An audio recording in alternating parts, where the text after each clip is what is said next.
ಓಂ ನಮಃ ಶಿವಾಯ. ಪ್ರಾರ್ಥನೆ ಎಂದರೆ ದೇವರನ್ನು ಮುಟ್ಟುವ ನಿಶ್ಚಲ ಕ್ಷಣ. ಅಂತಹ ಕ್ಷಣಕ್ಕೆ ಅರ್ಪಣೆ ನಮ್ಮ ಈ ಹೂವಿನ ಮೇಣದ ಬತ್ತಿ. ಕಮಲಾಕೃತಿಯ ಹಿಡಿಕೆಯ ಹೃದಯದಲ್ಲಿ ಹೊತ್ತಿರುವ ಬೆಳಕು ಒಂದು ದೇವಾಲಯದ ನುಡಿಗಟ್ಟಿ ಪವಿತ್ರತೆಯ ರೂಪವಿದ್ದಂತೆ ಭಾಸವಾಗುತ್ತದೆ. ಕಿತ್ತಳೆ ಮತ್ತು ಗಂಧದ ಸುವಾಸನೆ ಭರಿತ ಈ ಮೇಣದ ಬತ್ತಿಗಳು ಮನಸ್ಸಿನ ಒತ್ತಡಗಳನ್ನು ಕರಗಿ ಹಾಕುತ್ತದೆ.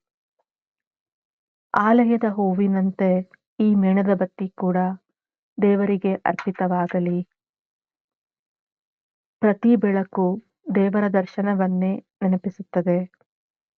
ಪ್ರತಿ ವಾಸನೆ ಭಕ್ತಿಯ ಸಂಗೀತವಾಗುತ್ತದೆ.